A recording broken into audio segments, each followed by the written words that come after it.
Welcome to my YouTube channel. You can follow all the economic news. Please subscribe. Newest book, New Case for Gold, is due out on April 5th, and I'd like to welcome James Rickards to the X22 Report Spotlight. Welcome, James. Thank you, Dave. Great to be with you. Thank you for being on here.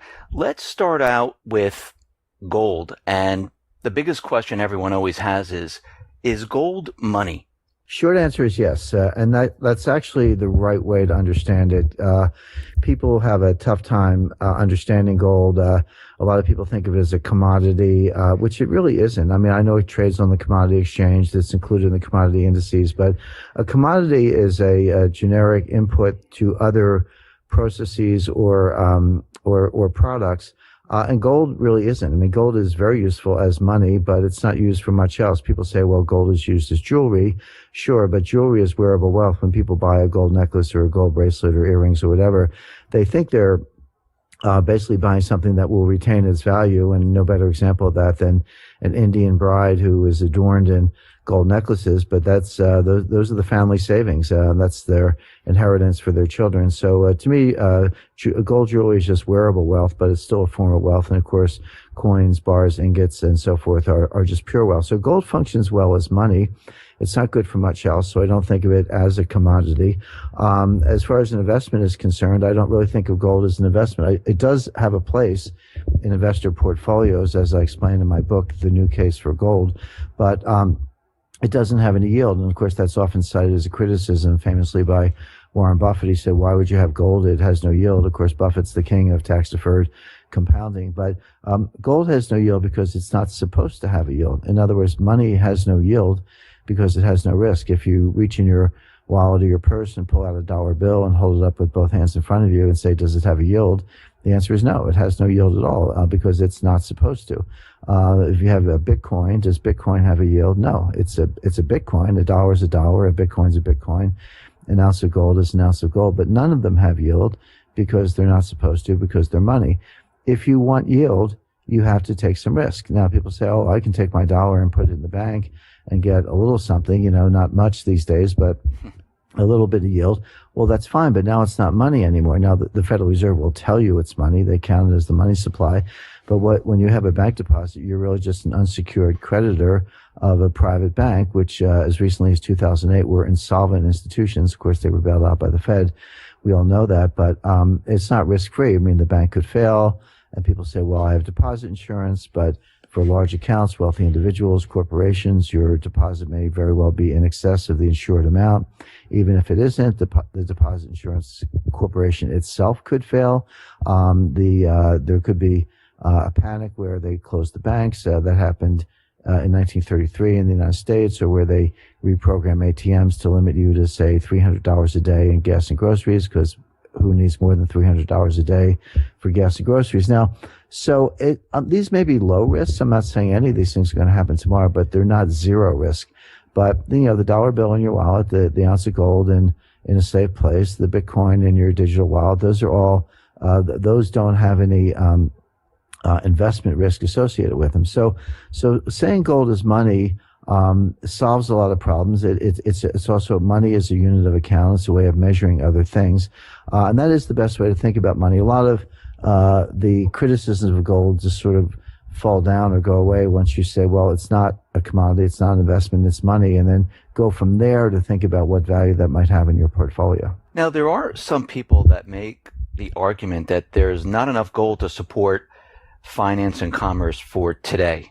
There's just not enough out there. Is there enough gold to support? Yeah, there's always enough gold. That's a nonsense argument. And by the way, in my book, The New Case for Gold, most of the book is devoted to explaining the value of gold, reasons to have gold in a portfolio, the possible gold standard, etc. But at the beginning of the book, in the introduction, I felt it was important to knock down these arguments, because there's 7 or 8 arguments that you hear over and over again.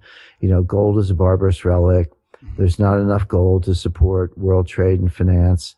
The gold supply does not grow fast enough to keep up with the growth of the global economy. They're all nonsense, and I explain why in the book. But let's just, to be specific, let's take the one you mentioned, Dave, which is there's not enough gold to support world trade and finance. Well, there's always enough gold. It's just a question of price. Now, if you take the amount of official gold in the world, at $1,200 an ounce and just multiply the weight in ounces by $1,200, that result is not enough to support all the money supply without severe deflationary consequences.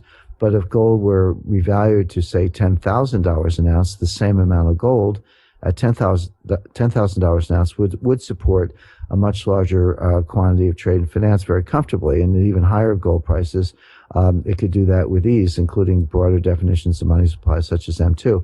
And so the short answer is there's always enough gold. It's just a question of price. Now, it is true that if you want to have a gold standard or use gold as a reference in a monetary system, if you get the price wrong, it can have very severe deflationary consequences. And there was no better example of that than 1925, after World War I, when the UK wanted to go back to the gold standard.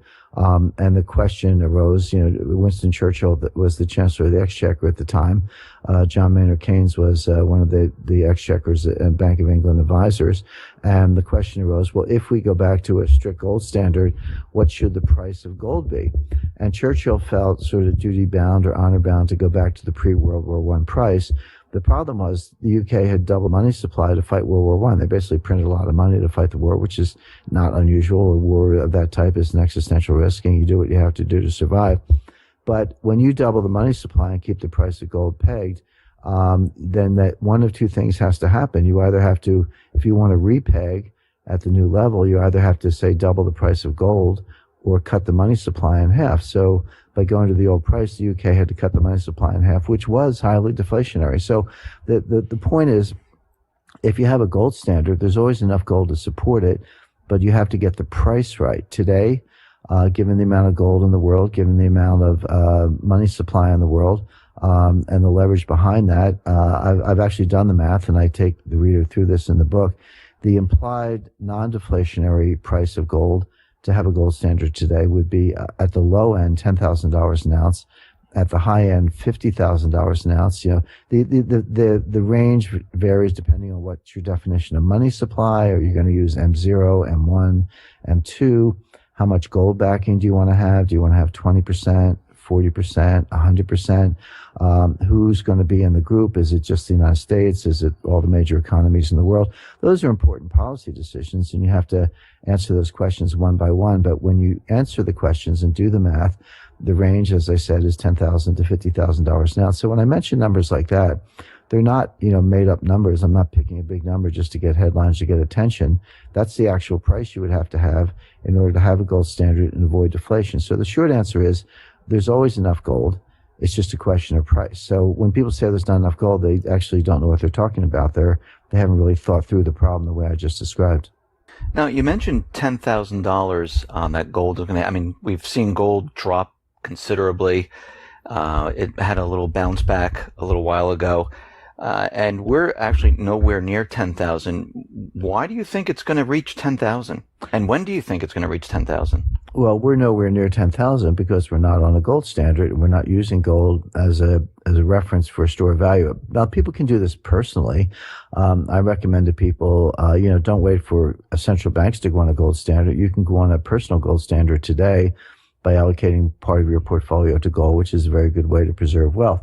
No, but I agree. I'm not saying that central banks have to go to a gold standard. What I am saying is that they might go to a gold standard if there's a collapse of confidence in paper money, in fiat currencies, which history says is just a matter of time. When I talk about the collapse of the international monetary system, that's something that has happened 3 times in the past 100 years. It happened in 1914, it happened in 1939, it happened again in 1971. It seems to happen every 30 or 40 years. It's been over 40 years since the last time. That does not mean the international monetary system will collapse tomorrow. It just means that nobody should be surprised if it does. And when the international monetary system collapses, which it will, it doesn't mean the end of the world. It doesn't mean we all go live in caves and eat canned goods. What it does mean is that the major financial and trading powers have to come together, sit down around a table, and reform or reboot, if you will, what they call the rules of the game, the rules of the international monetary system. And so what will those new rules be? Well, if you do this because citizens around the world have lost confidence in fiat money, Are you going to have more fiat money? Are you going to have, say, world money, which already exists, by the way? That's the International Monetary Fund, or the IMF has a kind of world money. They call it the special drawing right, or SDR. And it's just printed money, but it's printed by somebody else. It's printed by the IMF. They could print trillions of SDRs and flood the world with that and kind of reflate the economy the way the Fed did with dollars in 2009 and later with QE1, QE2, QE3. But it begs the question, if you're doing that because people have lost confidence in one form of fiat money, why would they have confidence in another form of fiat money? It might work if because nobody understands it, but it's actually not that technical, not that hard to understand.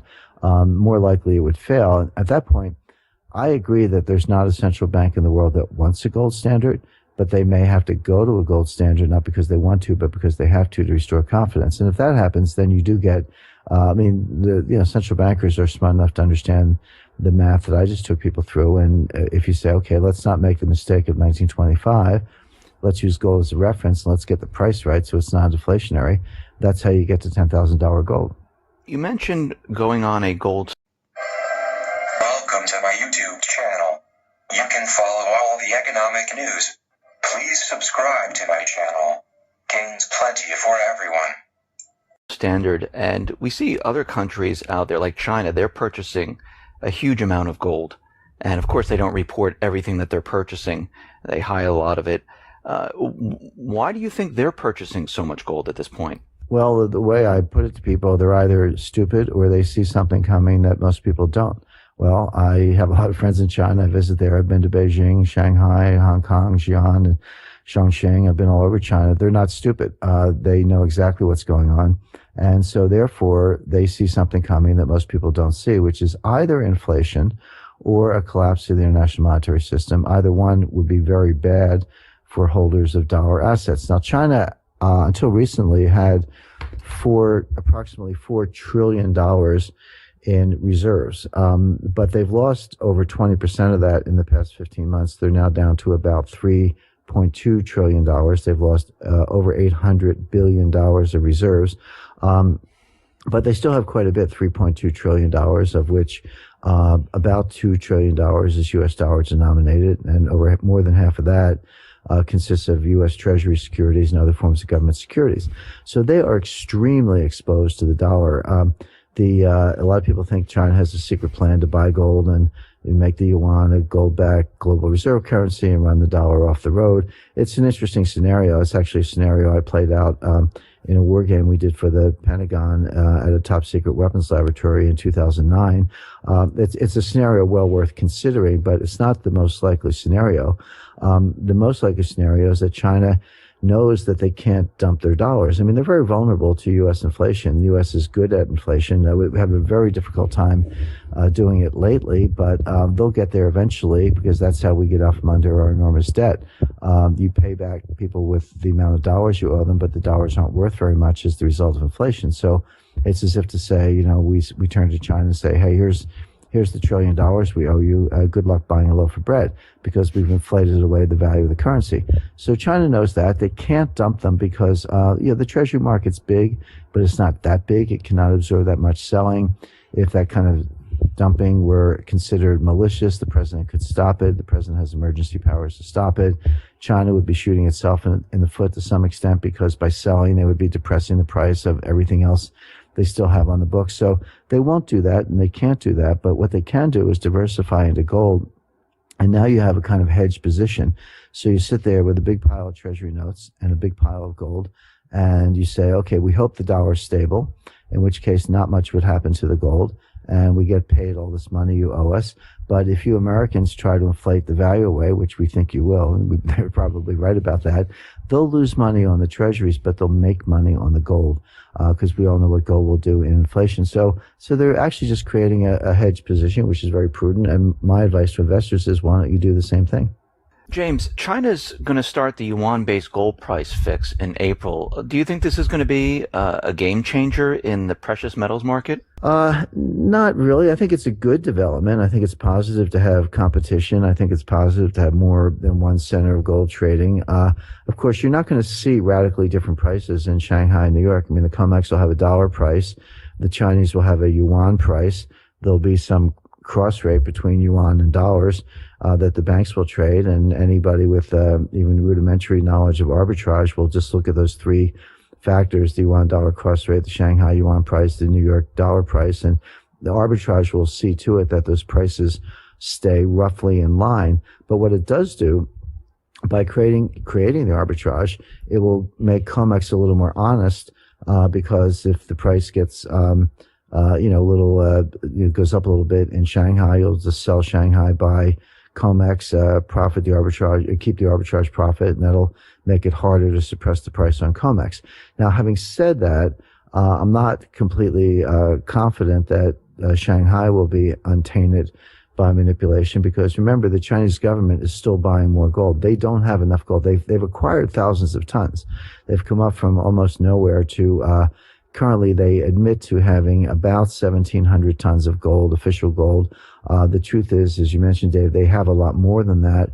No one knows exactly how much more. It's a state secret, but we do have pretty good information from Hong Kong imports, mining output, from other independent sources to estimate how much official gold China has. And it's probably closer to, let's say, 4,000 tons. That would be an estimate, maybe a little bit higher than that. But of course, they've got to get to 8,000 tons in order to look the U.S. in the eye.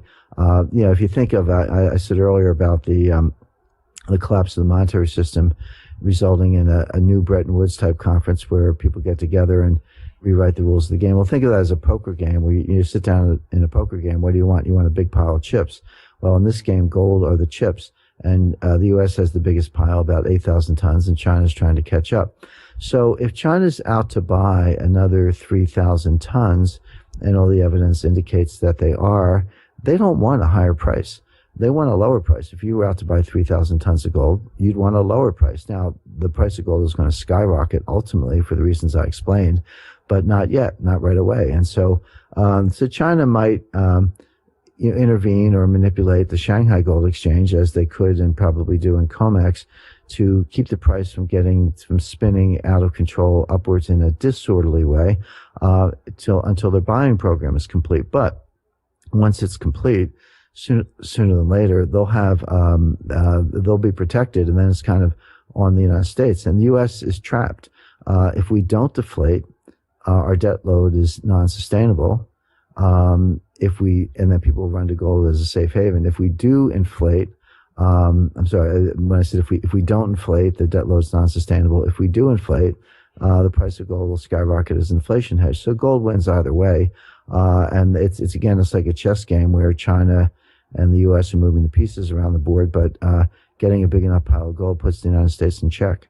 China and Russia, for the last couple of years, they've been duplicating a lot of what we have here in the West, like the SWIFT payment system.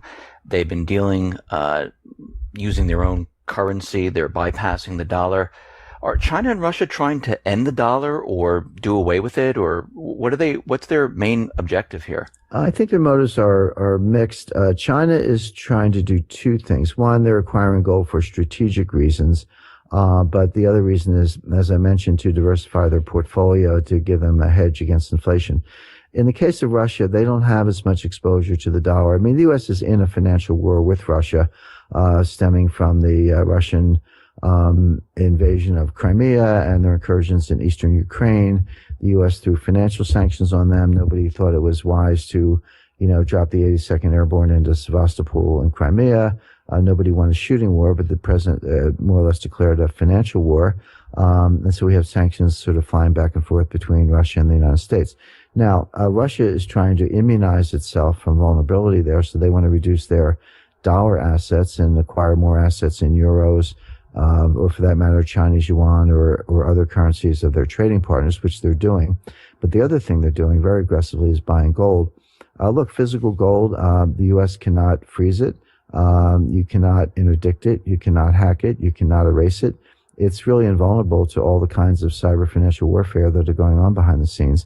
So Russia's reasons are more strategic. I don't think either Russia or China are planning to destroy the dollar in the short run, but we might destroy the dollar ourselves with Fed policy and money printing. I do a lot of threat finance. I do work for the United States government, the intelligence community, the Defense Department, and we work on what we call threat finance, and basically financial threats from other powers. And I always tell people at the Pentagon and elsewhere, I said, look, the greatest threats to the dollar don't come from Russia and China. They come from the Fed and the Treasury. We're our own worst enemy.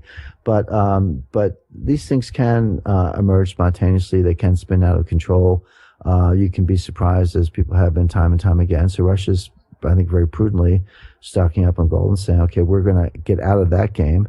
We're going to play our own game. We're going to have a store of value for our reserves that the United States cannot erase or interdict or freeze. Now, lately, we've been hearing a lot of talk about cashless society. I mean, we hear negative interest rates. Europe has negative interest rates. Japan, of course, here in the U.S., they increased the interest rates by 25 basis points. But Larry Summers and others have been talking about getting rid of cash, getting rid of the $100 bill, getting rid of the 500 euro note. Why is there such a push for a cashless society today? Well, it's like saying, if I want to slaughter a bunch of pigs, why would I round them up and put them in a pen outside the slaughterhouse? The answer is, if you want to steal money from people or disadvantage people, you need to herd them into, a couple pens, again, as I say, by the slaughterhouse. So what they want is they want all the wealth, all the savings concentrated in 4 or 5 big banks in digital form. Then the United States can impose negative interest rates, as other countries around the world, Europe, Sweden, Japan, Switzerland, all have negative rates today. So this is not something unusual or theoretically impossible. It's actually happening. But if I'm going to impose negative interest rates, the easiest way to get around that is for someone to just go to the bank, get their money out, and stick it in a coffee can and bury it in the backyard, or stick it under a mattress, which people did do during the Great Depression. I think talk to your grandmother about that, and they'll tell you, you'll hear stories like that pretty readily. So let's say you and I each have $100,000. You put your $100,000 in the bank. I take my $100,000 out in cash. A year later, in a world of 1% negative interest rates, you only have $99,000 because your interest rate was -1, but I still have the $100,000. So cash is an easy way to beat negative interest rates. But governments want negative interest rates as a form of taxation, and also to force people to spend. It's like, hey, I'm going to take your money, so why don't you go spend it? To create what Keynesians call aggregate demand, also to create negative real rates, which is a condition under which most investment projects, even poorly considered ones, make economic sense, because if the bank's paying you to be a borrower, why not borrow some money and go spend it or invest it? So that's the theory behind negative rates. It's pretty badly flawed. Actually, the theory is wrong, but that's what the PhD types believe. But as a consumer, investor, saver, when you come after me with negative rates, I just say, well, I'll just take the cash out of the bank and I'll have my cash a year from now. So you have to get rid of cash in order to stop that from happening. Now, what I say is people say, I'm worried about the war on cash. And I just say, well, don't worry about it. It's over. The government won. Because if you think you can go down to the bank and get $20,000, $30,000 of cash, hassle-free, guess again. You will be treated like today. I'm not talking about some future regime, but today you'll be treated like a drug dealer, a terrorist, a tax evader. You go to certain banks, and it's perfectly legal, by the way. There's nothing illegal about going to get cash, but you will be treated like a criminal. You'll be asked to fill out all kinds of forms, provide all kinds of identification, give reasons. Some banks will say, well, come back a couple of days from now, we'll have the cash. So you sort of get your cash by appointment. They'll file CTRs, which are currency transaction reports, or even for amounts below $10,000, that's the threshold for a CTR. They'll file what they call an SAR, suspicious activity reports. Again, you're a perfectly innocent citizen trying to get some cash, but you'll be treated suspiciously because the banks have all been terrorized by fines and penalties under anti-money laundering regimes, and the bank clerks have been trained, if you don't file the right reports or ask the right questions, it'll cost you your job. So they have no motivation to cut anybody any slack. And so, as I said, the war on cash is already over. I mean, just think about it in your own life, my life. I'm no different. You have a credit card, you have a debit card. If somebody owes you money, they probably wire it to you. If you have a job, you probably get direct pay. You probably pay your bills online. It's all very convenient. We probably don't have much cash in our pockets, but try getting some. You'll find it's harder than you think. For my last question, are we getting closer to a collapse of the international monetary system? Sure. I mean, as I said, the monetary system the international monetary system has collapsed 3 times in the past 100 years, as I mentioned, 1914, 1939, 1971. It does seem to happen every 35, 40 years or so. We're certainly getting closer by the day, but it's not just speculation on my part. I mean, just for example, and let's make this very concrete, what did we hear about in 2008? Too big to fail, too big to fail, too big to fail. Well, guess what? Since 2008, the five biggest banks in the United States are bigger. They control a larger percentage of the total banking assets in the United States. Their derivatives books are much bigger. And I study I study risk in capital markets, international monetary systems, not through dynamic stochastic general equilibrium models, which the PhDs use, but using complexity theory, behavioral economics, Bayes' theorem, inverse probability, and other scientific methods that are much more robust and much more have much greater explanatory power. So when you do that, you find that these mega banks not only are bigger, but they're densely connected. The density function is quite high, and in that type of situation, you can have what are called emergent properties, surprise shocks, but the risk goes up exponentially. Meaning, let's say I'm a bank, let's say I'm JP Morgan, and I triple the size of my balance sheet. And you go to Jamie Dimon and say, Mr. Dimon, you've tripled your balance sheet. How much did the risk go up? And he would say, well, very little, because, we tripled it, but it's long, short, long, short, long, short, and all those things pair off and net out, and the net risk is actually quite low, so the risk went up very little. If you ask my 85-year-old mother, who's quite bright but not an economist, I say, Mom, you tripled the balance sheet, how much did the risk go up? She would probably use intuition and say, well, it went up 3 times, so 3 times is triple the size, you triple the risk. Jamie Dimon's wrong, my mother's wrong. When you triple the size of the balance sheet, you increase the risk by a factor exponentially. It could be 10 times or 100 times, et cetera, because when you have a financial panic, see, going back to Jamie Dimon's explanation, he said all this stuff net outs. Well, it nets out. It nets out when nothing's going wrong. But when there's a financial panic and everybody wants their money back, all of a sudden the risk is not in the net, it's in the gross. If you're my counterparty and you owe me a gross amount and you're going out of business, I'm not going to lose the net amount on my books. I'm going to lose the gross amount that I have out to you, and I'm not going to be able to cover it in the marketplace because there is a financial panic going on, and you're going to find that people don't want to transact that business. And so the risk is in the gross, and complexity theory tells us that as you increase the scale or size of a system, a power curve will show you that the risk goes up exponentially. The worst thing that can happen in a system is an exponential function. So for all those reasons, the system is more vulnerable, far more vulnerable, exponentially more vulnerable today than it was in 2008. So we're just waiting for the snowflake to start the avalanche. We're just waiting for a catalyst. And for that, go back and look at just recent history. 1987, October 1987, the stock market fell 22% in one day. 1994, the Mexican peso crisis. 1997, 98, the Asian financial crisis, long-term capital management markets, global markets were hours away from shutting down completely. And I know that because I was general counsel of long-term capital management. I negotiated the bailout, and I was on the phone with the Fed, and we worked night and day to get that bailout done. And we know how close the system came to collapse. 2000, the dot-com crash. 2007, the mortgage market collapses. 2008, Lehman, AIG, global financial panic. I mean, how many times do these things have to happen before you can see they happen every 6, 7, 8 years, almost like clockwork? So just take the two things I just said and combine them. The system starts to collapse every 7 or 8 years. It's been 8 years since the last one, and the system is exponentially riskier now than it was even 8 years ago. So what's going to happen? The answer is it's going to be like something we've never seen before. And if you don't have gold, your wealth is very vulnerable to getting completely wiped out. So all this is explained in my book, The New Case for Gold. It's available on Amazon. I hope readers get a copy, and I hope they enjoy it. James, thank you very much for being on the X22 Report Spotlight. Thank you once again. Thank you, Dave.